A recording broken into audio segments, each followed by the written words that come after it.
fascinating report to share with you all. It may not be significant news, but it is sure worth being noted down in history. I'm sure you've all heard of the battle for Hong Kong during the first half of the 20th century.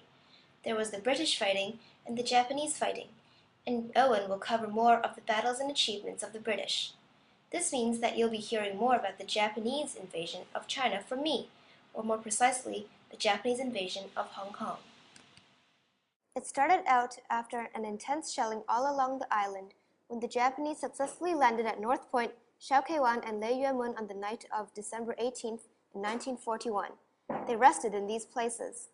Later, they fought against the Volunteers and West Brigade of the British forces at Lei Yue-mun, Sai Wan Hill, Mount Butler, Mount Parker, Wong Nai Chung Gap, and Jardines Lookout, and captured all of these places.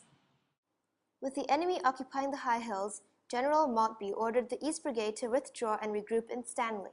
Due to this withdrawal to the south, the Japanese were able to penetrate unopposed between the two brigades and advance downhill to Repulse Bay, capturing Brick Hill and Violet Hill. The defense was thereby split into two, making cooperation between the two brigades impossible.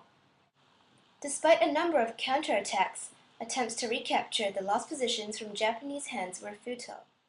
With fierce fighting continuing on the southern shores and with East Brigade isolated in Stanley, the situation was extremely desperate. Meanwhile, the Japanese concentrated on attacking West Brigade.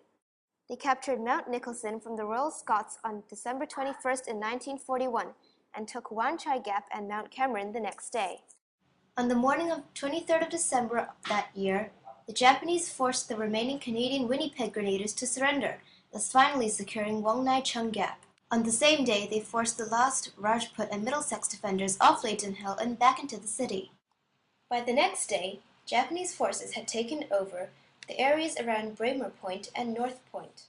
In the afternoon of Christmas Day, 1941, after receiving advice from General Maltby that further resistance was useless, Sir Mark Young, the then governor of Hong Kong, surrendered the territory to the Japanese. After the surrender of Hong Kong, the Japanese army held a ceremony on both the Kowloon Peninsula and Hong Kong Island to mark the takeover of Hong Kong on December the 28th, 1941. After the fall of Hong Kong, Lieutenant General Sakai Takashi led his forces down Davos Road Central. This procession marked the takeover of Hong Kong by the Japanese. Now I have a clip showing all the exhibits from the Battle for Hong Kong, Gallery 6 from the Hong Kong Museum of Coastal Defense, also known as Lei Yue-mun Battle Site that I've just talked about. We are extremely fortunate to have gotten this footage. The lighting here isn't terribly great, but as you can see, we have the service dress of a Japanese captain here.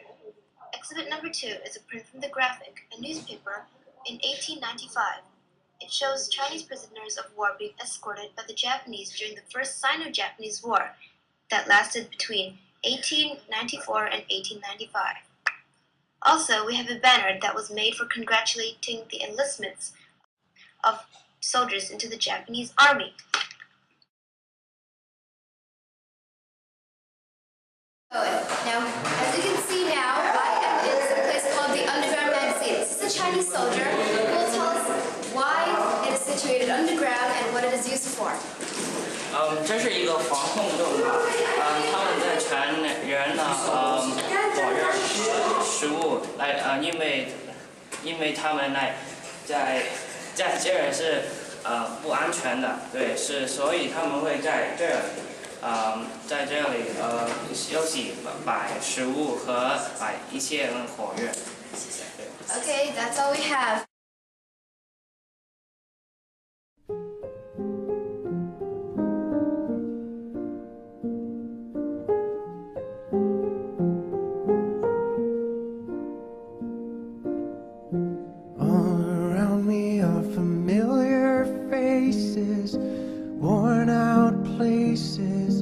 Worn out faces, bright and early for their daily races, going nowhere, going nowhere. Their tears are filling